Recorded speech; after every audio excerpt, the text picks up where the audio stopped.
Hello boys and girls, we are going to start the fifth lecture part 3 of the kinetic theory of gas, and now we are going to discuss about the Wien's distribution law. Distribution law, Wien's.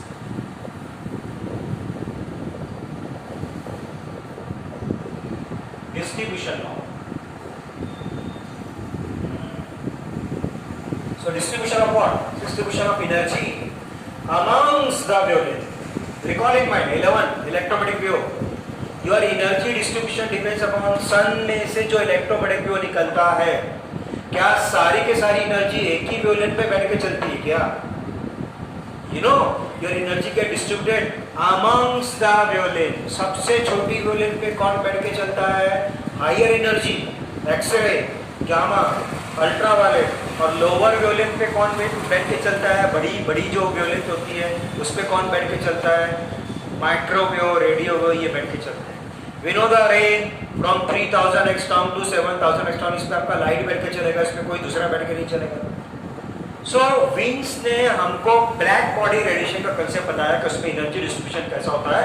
So just see that topic we are going to discuss on the basis of the graph. Suppose this is nothing but the y axis, this is nothing but the x axis. x axis पे हम wavelength लेंगे और y axis पे हम emissive power लेंगे. That is E I am going to right here, that is z in watt or meter square, and this is measured in angstrom. Suppose here 0, then we are going to consider 5000, then we are going to consider 10,000, here we are going to consider 15,000, here we are going to consider 20,000, here we are going to consider 25,000. Here we are going to consider 100, then 200, then 300, then 400, then 500, and 600 like this. अब एक black body हमको लेना है. Suppose this is the black body that we are going to consider. This is nothing but the black body E, और इसको हमने temperature supply करना है. और first temperature that I am going to consider T1, that is 1000 Kelvin. So practically we are going to observe that when we are going to supply the heat to black body, और ये absorb करने के बाद जब ये radiations बाहर निकालता है, so your energy, the distribution of energy, see पहले कैसा चलता है. जब अगर वेवलेंथ स्मॉल है तो एनर्जी भी स्मॉल रहेगा. जस्ट सी ग्राफ आपको ऐसा मिलेगा. जैसे जैसे वेवलेंथ बढ़ेगा वैसे वैसे एनर्जी बढ़ेगा, और ये जाएगा आपका एक मैक्सिमम वैल्यू पे, और फिर जैसे जैसे वेवलेंथ बढ़ेगा एनर्जी कम. डिस्ट्रीब्यूशन ऐसा नहीं होता है कि जैसे जैसे वेवलेंथ बढ़ेगा एनर्जी भी बढ़ते जाएगा. ये कर्व ऐसा नहीं करता है. पहले जाएगा ऐसा, पीक पे पहुंचेगा और फिर उसके बाद नीचे आएगा. मींस यहाँ पे जो बिगर वेवलेंथ है उस पे एनर्जी क्या मिल रहा है आपको? कम मिल रहा है. यहाँ पे स्मॉल वेवलेंथ है, इस पे एनर्जी क्या मिल रहा है? कम मिल रहा है. और यहाँ पे क्या है? एनर्जी मैक्सिमम है. तो चलो ये जो पॉइंट है इसका करस्पॉन्डिंग वेवलेंथ को मैं कंसीडर करूंगा लैम्बडा A1. कट कर दिया lambda A1. That we are going to consider lambda A1. और इसका जो टेम्परेचर है that we are going to consider T. T1 तो पता है कितना 1000 केल्विन है. इसलिए इसको लेने का नीड नहीं. चलो उसके बाद इसको लेके जाएंगे 2000. Temperature get increase. So you are going to see that if temperature going to increase, that is 2000 Kelvin. तो अब आपका ग्राफ देखो कैसा जाएगा. Means same wavelength पे energy position greater है. होने ही वाला. There will be reason. अभी आपने देखा E is directly proportional to T⁴. Body same है, क्या टेम्परेचर सेम है, फिर इमिशन बढ़ेगा कि नहीं बढ़ेगा? क्योंकि हमने क्या डिस्कस किया था? Emissive power directly depends upon temperature and see the dependence. तो आप देखो अभी आपको कर्व कैसा मिलेगा. ये देखो see this one, and we are getting again peak, और ये पीक ऐसा जाएगा. This is at 1000 kelvin, this is at 2000 kelvin. अब देखो 1000 पे 500 ने इतना एनर्जी पोसेस किया था, अबाउट 100. वही 5000 वाला 2000 पे अबाउट 1500 पोसेस. 10,000 वाला पहले केस में इतना एनर्जी पोसेस कर रहा था देखो, और वही 10,000 वाला नेक्स्ट एनर्जी इतना पोसेस कर रहा है. It is only because of what? Temperature difference. तो जैसे जैसे टेम्परेचर बढ़ेगा energy distribution among same wavelength increase reaches to maximum and again get decrease. But first के कंपेयर में हर एक वेवलेंथ पे एनर्जी ग्रेटर रहेगा या स्मॉल रहेगा? हर एक वेवलेंथ पे एनर्जी ग्रेटर रहेगा। चलो अब इसको लेके जाते हैं 3000 once again the nature of graph is this one। जैसे जाएगा ऐसे आया ये कितने पे? 3000। अब देखो 5000 वाला अब एनर्जी कितना प्रोसेस कर रहा है? 10000 वाला अब एनर्जी कितना प्रोसेस कर रहा है? This is what max in second case, इसको लेंगे lambda m2। Max in third case इसको लेंगे लैम्बडा m3, राइट। सबसे इंपॉर्टेंट कैरेक्टरिस्टिक जो मैं डिस्कस करने जा रहा हूं इस ग्राफ की, see the graph and just observe the maximum wavelength possess, the maximum energy possessed wavelength continuously decreases with increase of temperature। पहला 1000 पे कौन से वेवलेंथ ने मैक्सिमम एनर्जी प्रोसेस किया? अबाउट 70,000। देखो 15,000 एंड 20,000, 70,000 ने मैक्सिमम एनर्जी प्रोसेस किया था। कौन से टेम्परेचर पे? 1000। लेकिन जब वही बॉडी का टेम्परेचर आपने 2000 किया तो किसने अबाउट 14,000 ने प्रोसेस किया? देखो मैक्सिमम एनर्जी। पर जब आपने ये बॉडी का टेम्परेचर 3000 किया तो किसने प्रोसेस किया? अबाउट 12,000 ने प्रोसेस किया। It's continuously maximum energy content wavelength get decrease with increase of temperature. तो नंबर 1 पॉइंट क्या माइंड में रखेंगे? विद इंक्रीज ऑफ टेम्परेचर, है ना, with increase of temperature energy distribution amongst each wavelength get decreases. Initially energy का distribution कैसा होता है? Energy increases with increase of wavelength, then reaches to maximum and decreases with decrease of wavelength। ये पहला point. दूसरा point क्या mind में रखेंगे? with increase of temperature energy possessed by same wavelength get increase। और थर्ड सबसे important point, with increase of temperature the maximum energy wavelength get shifted towards lower wavelength। और इसका बेस्ट एग्जांपल जो हम हमारे डेली लाइफ में observe करते हैं बट हमको पता नहीं तो उसके पीछे रीजन क्या है। आपने देखा होगा व्हेन ब्लैक स्विच होता है, या ऐसा प्रैक्टिकली भी कभी आपने कहीं देखा होगा कि अगर आपके पास एक आयरन का बॉल है, आप उसको हॉट गर्म करना स्टार्ट करो। जब आप उसको गर्म करेंगे ना तो गर्म करने पे सबसे पहले उसका कलर आएगा रेड, फिर हो जाएगा ऑरेंज, फिर हो जाएगा येलो, फिर हो जाएगा ग्रीन। कंटिन्यूसली टेम्परेचर बढ़ा उसका, उसके कलर चेंज होंगे। सबसे पहले रेड दिखेगा, फिर ऑरेंज दिखेगा, येलो दिखेगा, ग्रीन दिखेगा, ब्लू दिखेगा और सबसे आखिरी में व्हाइट हो जाएगा। तो ऐसा क्यों हो रहा है? आप टेम्परेचर बढ़ा रहे हैं तो उसका कलर क्यों चेंज हो रहा है?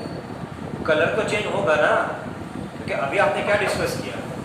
The maximum energy wavelength shifted towards a lower wavelength. चलो रिकॉल करो, रेड कलर कौन से वेवलेंथ पे बैठ के चलता है? 6 और 7000 के बीच, बराबर है। Green 5000, violet 3000। मीन्स जब आप रेड से शिफ्ट करते हो तो वेवलेंथ बढ़ती है कम होती है? कम होती है। Red, then orange, then yellow, then green, then blue, then violet. Means आपकी वेवलेंथ क्या होगी? कम होगी। तो भाई जब टेम्परेचर बढ़ता है तो कोई भी मैक्सिमम एनर्जी वेवलेंथ किधर शिफ्ट होती है? लोअर की तरफ। तो फिर रेड के बाद कौन सा कलर दिखने लगेगा आपको? ऑरेंज, उसके बाद येलो, उसके बाद ग्रीन, फिर ब्लू। अब स्काई में आप देखो, जैसे सन है ना, सन का टेम्परेचर हमने कैलकुलेट किया हुआ है, वो भी फार्मूला बताता हूँ कहाँ से आया हो। अबाउट 6000 केल्विन ये सरफेस टेम्परेचर है। अब अगर आप स्टार्स को देख रहे हैं नाइट में, आपको कलरफुल दिखते हैं ना, कुछ कुछ स्टार्स रेड दिखते हैं, कुछ स्टार्स आपको ग्रीन दिखते हैं, कुछ स्टार्स आपको ब्लू दिखते हैं ना? ऐसा क्यों? मैक्सिमम स्टार्स आपको व्हाइट दिखेंगे, बट कुछ स्टार्स आपको रेड दिखते हैं, कुछ स्टार्स आपको ग्रीन दिखते हैं, कुछ स्टार्स आपको ब्लू दिखते हैं। Reason temperature. टेम्परेचर एक रेड दिख रहा है, एक ब्लू दिख रहा है, ग्रीन दिख रहा है। कोई बताएगा किसका टेम्परेचर ग्रेटर है?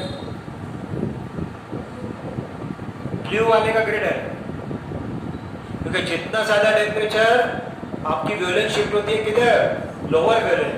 Blue as compare to green and red lower wavelength पसंद करता है। अगर वो आपको ब्लू दिख रहा है इसका मीनिंग उसका टेम्परेचर ग्रेटर है, और अगर रेड दिख रहा है इसका मीनिंग उसका टेम्परेचर कम है। अब ये देखो, बाय दिस ग्राफ विंस ने एक फार्मूला हमको दिया कि जब उसने कैलकुलेट किया corresponding temperature and maximum wavelength, so just C lambda m1 multiple t1, lambda m2 multiple t2, lambda m3 multiple T3. So he found that all this product will be same. तो different नहीं आया, ये product same आया, क्योंकि temperature आपका बढ़ रहा है तो वेवलेंथ आपकी कम हो रही है, तो प्रोडक्ट कैसा आ गया? सेम आ गया। And that is equal to 2.9 into 10⁻³ kelvin metre. यहाँ पे वेवलेंथ में एंगस्ट्रॉम में नहीं, किस में ले रहा हूँ? मीटर में, और वेवलेंथ टेम्परेचर केल्विन, सो केल्विन मीटर। ये सब वैल्यू सेम है, तो इसको हम डिनोट करेंगे therefore lambda mt is equal to what? Constant, and that constant equal to 2.9 into 10⁻³ metre. चलो हम ये फॉर्मूले से सन का टेम्परेचर निकाल लेते हैं। तो lambda mt is equal to 2.9 into 10⁻³। So from this t equal to 2.9 into 10⁻³ by lambda. What is lambda m? Maximum energy wavelength. अब आपको क्या पता करना पड़ेगा बताओ? सन से जो वेवलेंथ निकल रही है, जो एनर्जी निकल रही है, जितनी भी वेवलेंथ निकल रही है, उसमें कौन सी वेवलेंथ ऐसी है जिसके पास एनर्जी मैक्सिमम है, वो कैलकुलेट करना पड़ेगा।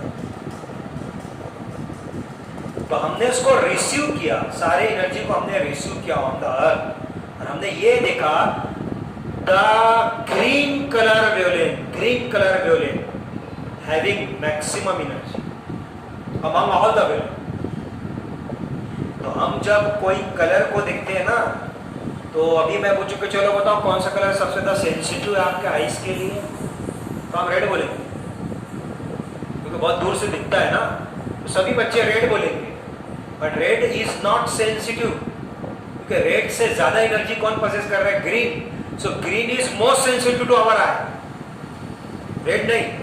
वो दूर से दिखने का रीजन वो लेस डिस्पर्शन है, इसलिए दूर से दिखता है। Otherwise sensitive to our eye is green because it possess maximum energy. और कितनी है? About 5400 angstrom. Just put up, so T temperature of sun equal to 2.9 into 10⁻³ by 5.6 into 10⁻⁷।